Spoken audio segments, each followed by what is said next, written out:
오늘날 하나님께서 무엇을 가장 원하시는지 우리가 하는 말씀을 통해서 함께 살펴봤으면 좋겠습니다. 세상의 문제는 사실 굉장히 깊은 곳에 있습니다. 깊은 곳에 숨겨져 있죠. 그래서 우리가 얼핏 보기에는 굉장히 그럴싸하지만 그 문제의 이면을 보게 되면은 우리가 굉장히 많은 회의감들도 들게 되는 것이죠. 대학 수련회 때는 이러한 문제들을 포장된 것이라고 표현을 하기도 했습니다. 세상의 깊은 것을 알면 알수록 또 상실되고 또 이렇게 우리가 또 다른 생각들을 많이 갖게 되는 것이죠. 제가 어제 그 한 가게를 이렇게 밝은 대낮에 이렇게 가게 됐어요. 지나가면서 저는 그 가게 보고 저 가게 망했네라고 생각이 드는 거예요. 왜냐하면은 간판도 온전하지 않고 되게 허물어져 있다고 생각을 했었어요. 근데 밤에 제가 그쪽을 다시 지나갈 일이 있었는데 그 가게를 하고 있는 거였어요. 이게 너무 밝게. 근데 그 가게를 딱 보는데 아까 제가 낮에 봤던 그 이미지랑 완전 다른 거예요. 너무 전구도 잘 나오고 밝고 화려하고. 제가 그 생각을 보면서 별것 아닌데 저렇게 화려하구나라는 생각들을 조금 하게 됐어요. 또 한 가지는 제가 이제 SNS를 보는데 그 요즘 많이 동영상으로 뜨더라고요. 화장 전후. 여러분들 보신 적 있어요? 그거보다 저는 더 충격적인 걸 봤어요. 남자가 화장하는 걸 봤어요. 남자의 화장 전후. 근데 남자가 처음에는 진짜 완전 남자, 그 예쁘게 생기지도 않았어. 멋있는 남자였어요. 근데 이렇게 화장을 차근차근 하는 거 보니까 나중에는 웬만한 여자보다 더 이쁜 거예요. 우리 그 우선이보다 더 이쁘고 혜진이보다 더 이쁘고 네, 너무 이쁜 거예요. 그래서 와, 화장의 기술이란 참. 또 하나 제가 영상을 봤는데 민낯도 굉장히 매력적인 어떤 여성분이었어요. 근데 그 화장을 하는 과정들을 보니까 너무 충격인 거예요. 제가 오죽했으면은 와이프 태그했다니까요. 제가 원래 보통 SNS에서 누구를 태그를 잘 안 하거든요. 너무 충격적이었고 3번 보다가 이거는 나 혼자 볼 수가 없어 해서 와이프 태그해서 봤는데 와이프도 보면서 그 댓글들이 더 재밌었어요. 자기는 분명 눈을 뜨고 있었다고. 근데 이게 사람이 전후가 너무 달라져 버리니까. 그리고 그분이 계속 중간중간에 뭘 먹는 거예요. 대체 그 먹은 건 대체 뭐냐고 하면서 이게 밑에 댓글에 이게 딱 쓰여진 거 보는데 와, 이게 어떻게 표현해야 할지 모르겠지만 어떤 우리의 세상을 조금 표현하고 있는 것은 아닌지 이런 것들이 많이 느껴지는 그런 시간이었던 것 같습니다. 근데 이런 세상에 그런 잘못된 것들 이런 것들이 우리가 이게 잘못된 것인 줄 알고 있지만은 우리 틀이 그런 데서 이미 학습되었기 때문에 그런 게 너무 익숙한 거예요. 사실 성경에서 말한 그 영적인 원리들은 잘 모르겠어. 이게 어떻게 그런 응답들이 생길 수가 있지라는 생각들이 들지만 이미 세상에 학습된 우리의 그런 세상의 원리들은 너무 익숙하고 친숙하고 그렇게 하면은 어느 정도 결과물이 나오고 그렇기 때문에 우리가 자연스럽게 그 속으로 쉽게 그러한 가치관에 대해서 우리 배워갈 수 있는 거죠. 그래서 우리가 오늘날 우리에게 원하는 하나님이 우리에게 원하시는 자세 그런 것들이 무엇인지 오늘 본문을 통해서 우리가 함께 살펴봤으면 좋겠는데 그 전에 먼저 이러한 세상의 깊은 문제 속에서 또 숨겨지고 포장된 그런 문제 속에서 예수님이 우리에게 원하시는 것은 딱 하나. 우리가 이 서론을 통해서 우리가 살펴봐야 될 거는 하나님이 우리를 향해 무엇을 원하시냐면은 누가복음 5장 4절에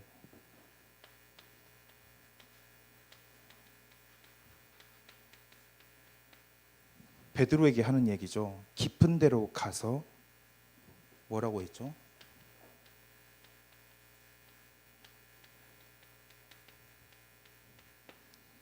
깊은 데로 가서 그물을 던져라. 하나님이 원하시는 건 대단한 어떤 것이 아니에요.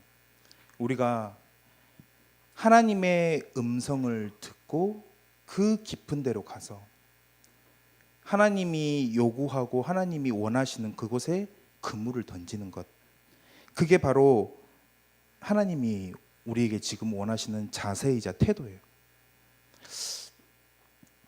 우리의 얄팍한 생각으로 말씀을 들으면서 내 세상적인 기준과 가치관에 계속 접목해서 재단하고 판단하고 그걸 측정하고 그런 것이 아니라, 베드로에게 이 하나님이 이 말씀을 하셨을 때, 제가 지난번에도 함께 말씀 나눴잖아요.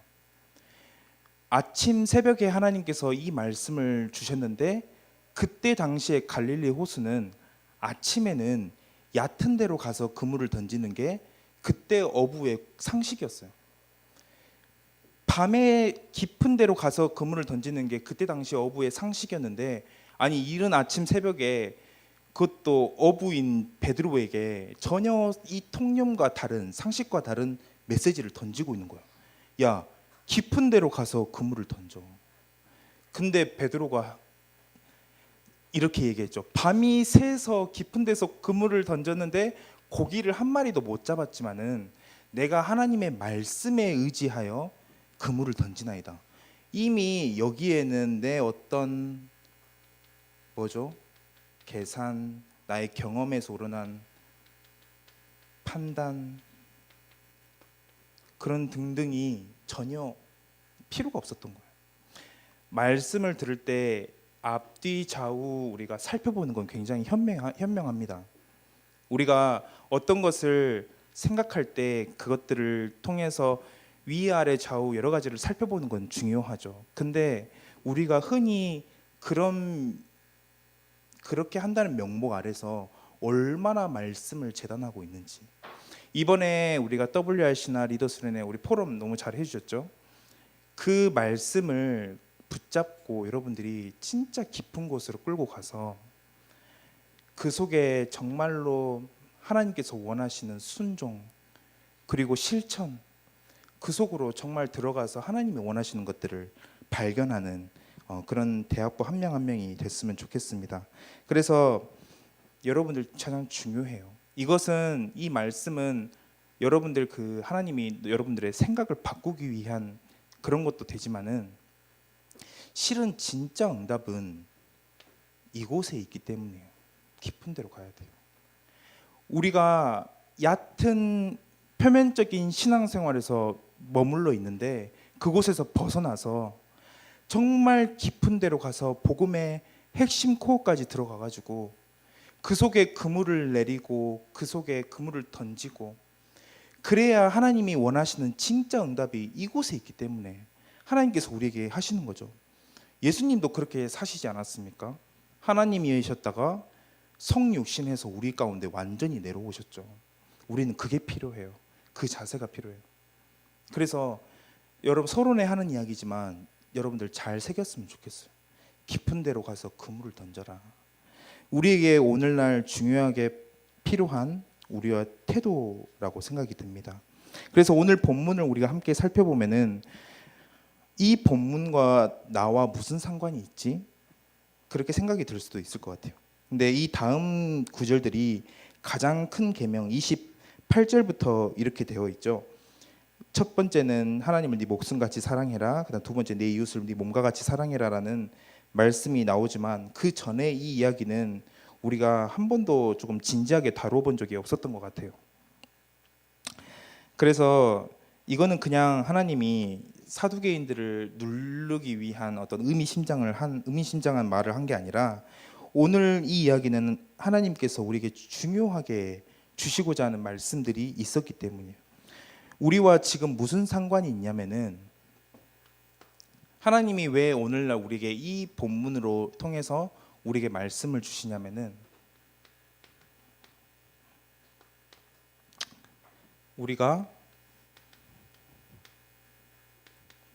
복음을 오해하고 있기 때문이에요.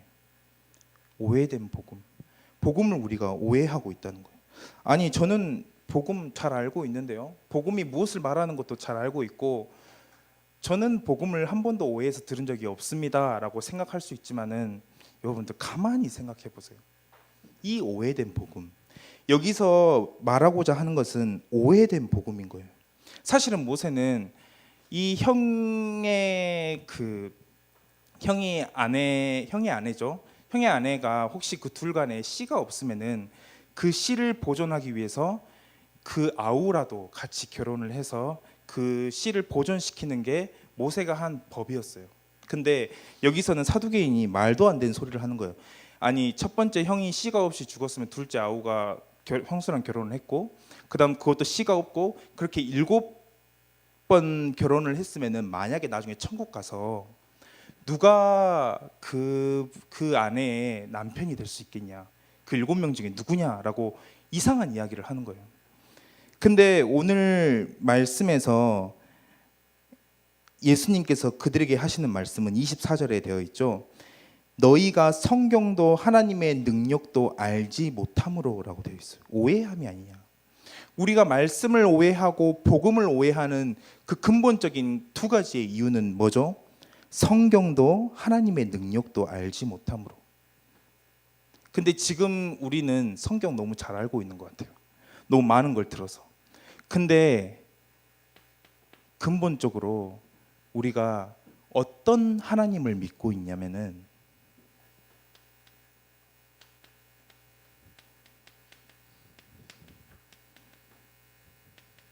죽은 자의 하나님을 믿고 있다는 거예요. 오해된 복음의 첫 번째. 오늘 우리는 왜 우리에게 이 본문이 필요하냐면은 우리가 생각하는 하나님, 우리가 신앙생활은 모든 근간이 바로 죽은 자의 하나님을 믿고 있는 것처럼 우리가 움직인다는 거예요. 대체 이게 무슨 소리입니까? 라고 할 수 있지만은 우리가 굳게 믿는 하나님, 우리 하나님은 믿고 있죠. 굳게 믿는 하나님은 어떤 분이시냐면은 그때 당시 특수하게 역사하셨던 그 하나님, 그러나 그 하나님은 지금 나에게 역사하시지 않아. 그러한 하나님임을 나는 굳게 믿고 있어. 그렇지 않습니까? 성경에는 무수히 많은 응답들을 받은 신앙의 위대한 거인들, 선배들 다 보는데 실제 나의 삶 속에서 죽은 자의 하나님, 나의 삶 속에서는 살아있는 하나님이에요.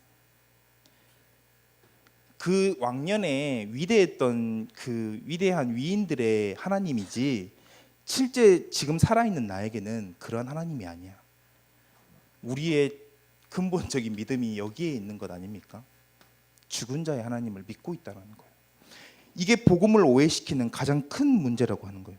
신념의 하나님, 또 예전의 하나님, 이런 예배 순서, 교리, 자꾸만 우리의 신앙을 형식적으로 만드는 그 모든 요소들, 그런 것들 다 죽은 자의 하나님을 위한 것 아닙니까? 우리가 성경 공부를 해서 성경을 많이 알아가는데 사실은 그 많은 지식들이 사실은 죽은 자의 하나님을 알아가는 거라면은, 내가 기도하는데 그 기도의 모든 거 하나가 내가 체험되는 것은, 그래, 이 기도를 통해서 내 기분이 좀 좋아지면 되지, 이 기도를 통해서 내가 조금 더 스트레스가 해소되면 되지, 좀 힘이 나는 것 같은데, 이 정도의 기도의 능력들만 알고 있으면 큰 착각이에요. 우리는 이미 여기에 익숙해져 있을 수도 있어요. 오늘 하나님은 그러한 믿음을 큰 오해라고 이야기를 하고 있어요. 너희가 성경도 하나님의 능력도 알지 못하기 때문에. 그래서 우리의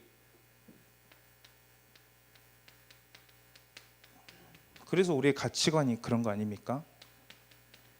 세상이 주는 이야기가 얼마나 맞는지, 그쵸? 내가 어떤 것을 판단하는데 그 기준이 결코 성경의 가치관이랑은 맞지 않아. 너무 맞지 않아. 너무 다른 이야기야. 이 가치관은 성경의 가치관과 너무 다르고, 옆에 사실은 친구가 하는 이야기, 옆에 내가 존경하는 어떤 한 교수의 이야기, 그게 사실은 더 맞아 보여. 왜냐면은 우리는 한 인간이기 때문이에요. 다 비슷해요. 느끼는 거 다 비슷하고, 공감하는 거 다 비슷해요. 그래서 대화 때 공감이 필요하잖아요. 근데 내가 신뢰하는 그 친구가, 내가 신뢰하는 그 교수님이, 내가 신뢰하는 어떤 그 한 사람이 모르는 것이 딱 하나가 있어요. 그리고 우리의 많은 신앙인들이 모르는 것 딱 하나가 뭐냐면은 바로 하나님은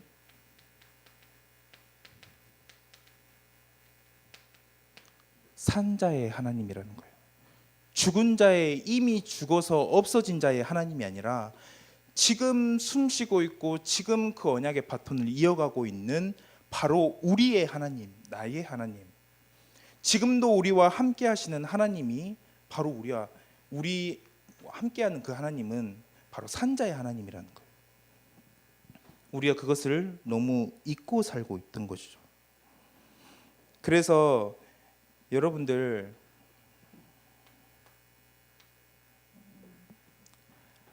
이 오해된 복음, 이것들을 우리가 깨부수기 위해서는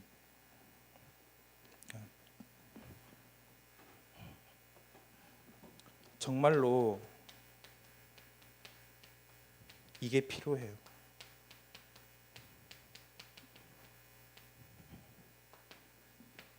여러분들이 지금도 살아있고 매일매일 역사하는 그 하나님이라면은 그 하나님이 역사하시는 통로는 복음이잖아요. 그래서 우리가 날마다 그 복음 앞으로 나아가야 돼요. 날마다 복음 앞으로 나아가야 돼요. 오늘 바리새인이 그렇게 중요하게 여기던 제도들, 모세의 글들, 사두개인이 그렇게 태클 고고 싶었던 부활들, 그런 것 모든 것들이 우리가 신앙생활 하는데 필요한 개념은 맞아요. 조금 어려운 말 쓸게요. 필요 조건은 맞아요. 근데 그게 우리가 신앙생활하는 근본적인 이유가 되는 충분 조건이 아니에요. 우리 신앙생활하는데 가장 필요한 것, 충분한 것, 이 개념을 정확하게 알아야 되는데, 우리가 신앙생활 하는데 기도도 열심히 해야 되고 성경도 많이 봐야 되고 예전도 중요하고 우리가 여러 가지 하는데 많은 봉사와 헌신 다 중요하죠. 근데 그것 자체가 복음은 아니라니까요. 사람 많이 모일 수 있죠, 부흥하면은. 근데 달라요. 우리가 복음을 가졌다는 그 충분 조건은 어디에서 나타나냐면은, 이 말씀을 오늘 드리고 싶었어요.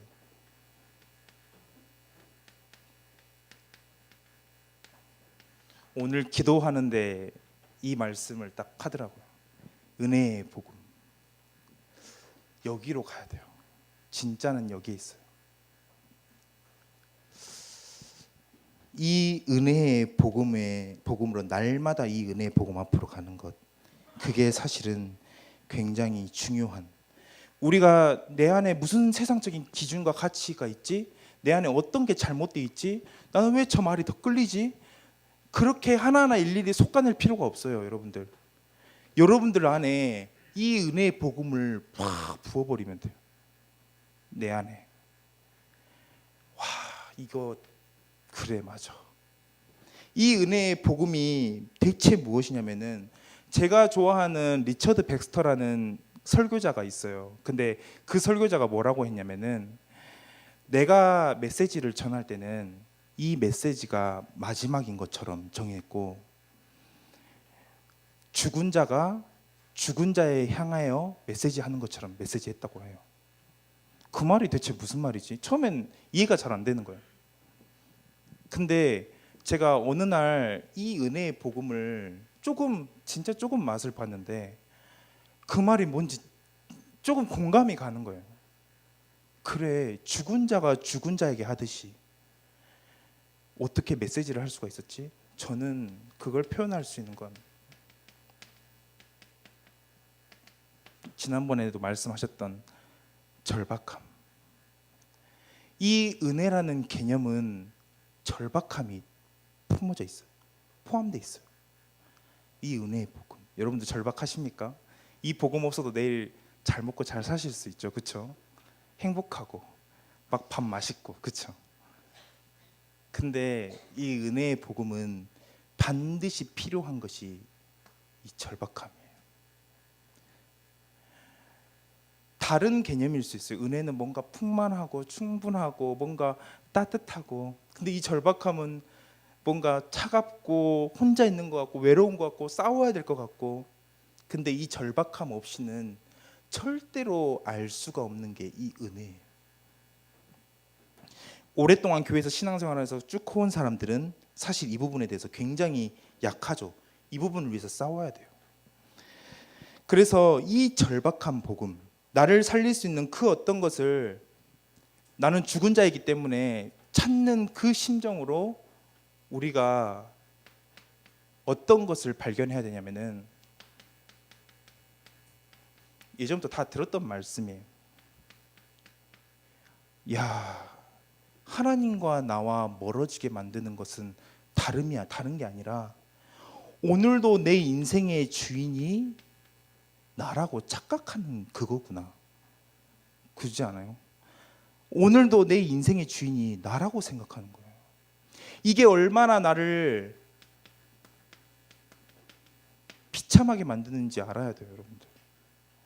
내 인생 내가 끌고 가려고 하니까 얼마나 염려할 것이 많은지. 그래서 지난주에 박선지 목사님 뭐라고 했죠? 네 염려를 다 주께 맡겨라. 주인에게 맡기는 거예요. 그렇지 않고 내가 내 인생이라고 생각할 때 얼마나 비참한지를 여러분들, 저는 많이 깨닫기를 바랄게요. 여러분들 혼자 있을 때 이 가치관 세상 참 좋죠. 딱딱 열심히 따라가다가 어느 나타나요. 그게 그냥 아무것도 아니었구나. 포장된 거였구나. 포장지를 뜯어보니까 아무것도 들어있지 않구나. 얼마나 비참한지. 인생의 끝에 우리가 내 인생에 내가 주인이라고 했을 때 그러한 것들을 우리가 비참한지를 알아야 된다. 사실 별것 없는데 아무것도 아닌 나에게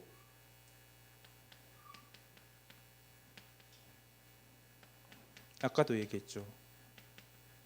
하나님께서 이 땅에 육신의 몸을 입고 오셨다. 어떤 대학생이 저한테 하나님 살아있냐고 물어보는 거예요.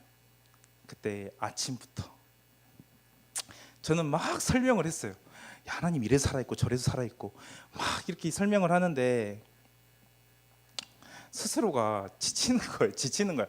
막 열심히 설명하다 내가 지치는 게, 사실 제 속으로 생각에 그래서 내가 하나님 믿는 거 아닌데, 내가 열심히 그 친구한테 설명해주고 있지만은 내가 이런 이유들 때문에 하나님을 믿는 거 아니야라고 말해주고 싶지만 궁금한 게 그런 거니까 그렇게 계속 설명하다가 제가 속으로 생각하기를, 그냥 하나님이 나에게 뭔가 그런 것 때문에 믿는 것은 부수적인 거고, 하나님이 그냥 내 마음에 빛을 비춰준 것 같은 느낌인 거예요. 그러니까 제가 믿게 된 게, 하나님이 그냥 성령을 통해서 나를 알게 하셨고 나 믿게 하셨고, 이 복음이 진실이라는 것을 나에게 깨닫게 하셨고, 더 나아가서는 또 어떤 생각이 들었는 줄 알아요? 어떻게 그런 일이 일어날 수가 있지? 사실 저는 아직도 잘 모르겠어요. 여러분들 이해돼요? 그 친구가 질문을 했지만 제 마음속에는, 그래 복음 그 믿어진 건데 그걸 곱씹으면 곱씹을수록 생각하면 생각할수록 이해가 안 가는 거예요. 어떻게 그런 일이 일어날 수가 있지? 어떻게 하나님이 이 땅에 오실 수가 있지? 어떻게 나를 살리기 위해서 십자가에 못 박힐 수가 있지? 할 수가 없다. 진짜 어렵다. 내 생각과 내 경험과 내 모든 것들로는 도저히 이해할 수 없는 게 이 복음이구나. 이게 저한테는 그 감정들이 있었어요. 이런 걸 이야기하면 뭐라는 거야 이렇게 이야기할 수도 있겠죠. 제 솔직한 심정은 그랬었어요. 그래서 저는 이 은혜라는 게 너무 그전까지는 저는 상투적으로만 생각했거든요. 마치 뭔가를 부탁하면 그래 기도해 줄게라는 말처럼 우리는 은혜가 필요해. 그치, 은혜가 필요한 사람이지. 근데 매일 아침 눈을 뜨면서 이러한 나를 마주하면서 내가 아무런 소망이 없고 아무런 내 힘으로는 그게 아무것도 뭔가 선한 것이 없다는 걸 깨달으면 깨달을수록 무엇이 필요하냐면은 나에게 그리스도 한 분만이 필요하다는 사실. 이게 계속 나에게 각인되고 또 각인되는데 이게 은혜라고 생각이 들었어요. 여러분들 사실은 교육적으로 이게 틀렸어, 저걸 추구해야 돼, 이걸 추구해야 돼라고 여러 가지 이야기를 할 수도 있죠. 근데 저는 여러분들이 이 복음을 체험했으면 좋겠어요. 은혜의 복음. 머리로 이해하는 게 아니에요. 그렇다고 감정적으로만 체험하는 게 아니에요. 바울이 어떻게 이 그리스도의 사랑이 그 넓이와 길이와 높이와 깊이를 알 수 없는 그 그리스도의 사랑 알 수가 없는 거예요. 이 은혜. 그래서 매일매일 우리에게 그 은혜가 필요한 것이죠. 야, 은혜구나. 그래서 비로소 깨달아지는 것들.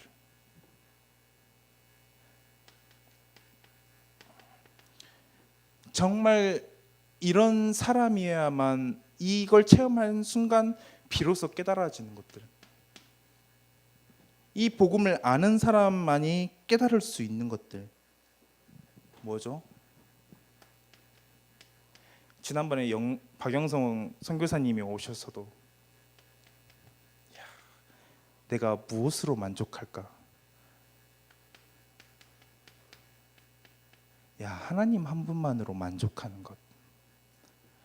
왜냐하면 다른 게 나에게 순간의 만족은 줄 수 있어도 영원한 만족을 줄 수 없다는 걸 알기 때문에 이 불신자가 알 수가 없는 거죠. 뭔 소리야 저게 대체. 구원받은 사람만이 알 수 있는 것들. 하나님 한 분만으로 만족하고 그리고 그분을 의지하는 것. 야, 너 약한 사람이야? 너 약해?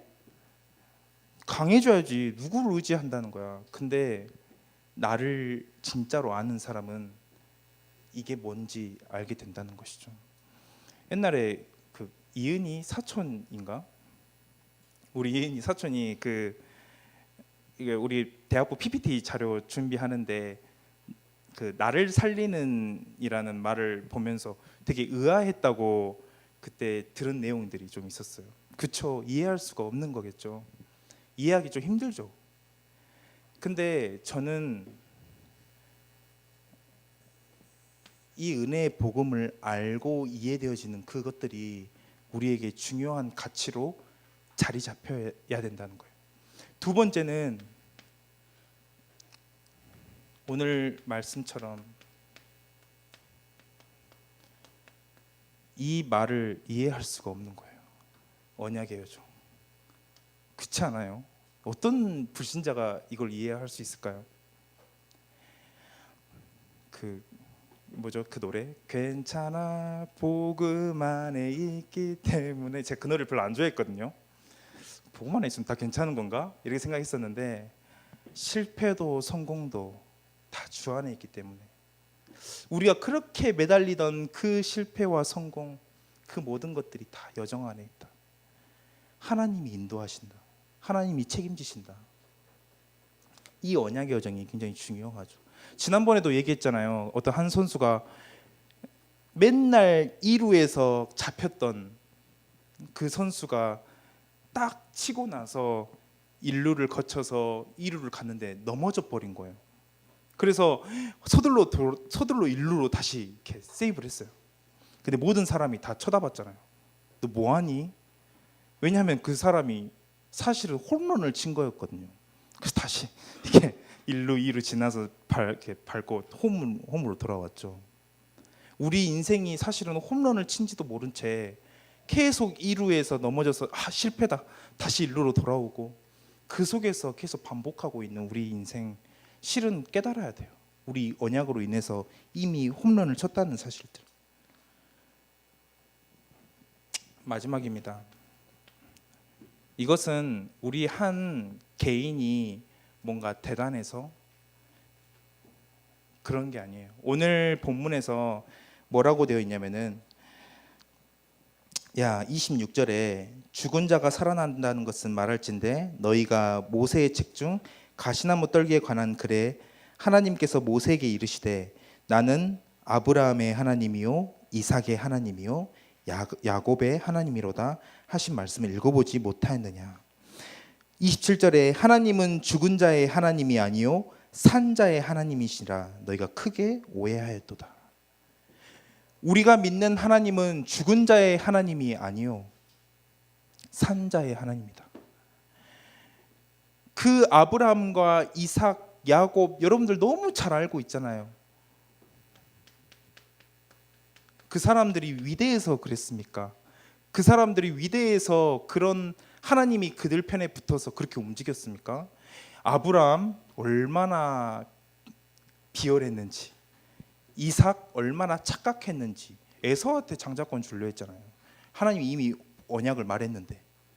야곱 얼마나 치사한지, 그 모든 사람에게 필요한 뭘 붙잡고 있었는지 위에서도 말했지만, 아브라함과 이삭, 야곱의 하나님이라는 말은 그게 도대체 무슨 말입니까? 바로 이 언약의 흐름 가운데 지금 살아있는 자, 언약의 흐름 가운데 지금도 그것을 붙잡고 살고 있는 자, 그 산자의 하나님. 그래서 오늘 제목이 제가 산자의 하나님이라고 하려다가 별로 느낌이 안 와서 제가 좀 바꿨어요. 여러분들이 잘나서가 아니에요. 우리는 완전히 작은 자예요. 근데 우리의 하나님은 바로 이 은혜의 복음을 주신 하나님이시다. 오늘 이 말씀을 기억하시면서 우리가 조금 본문들을 같이 조금 묵상하고 또 그렇게 한 주간 붙잡는 그런 시간이 됐으면 좋겠습니다. 함께 기도하겠습니다. 함께 합심으로 기도하겠습니다.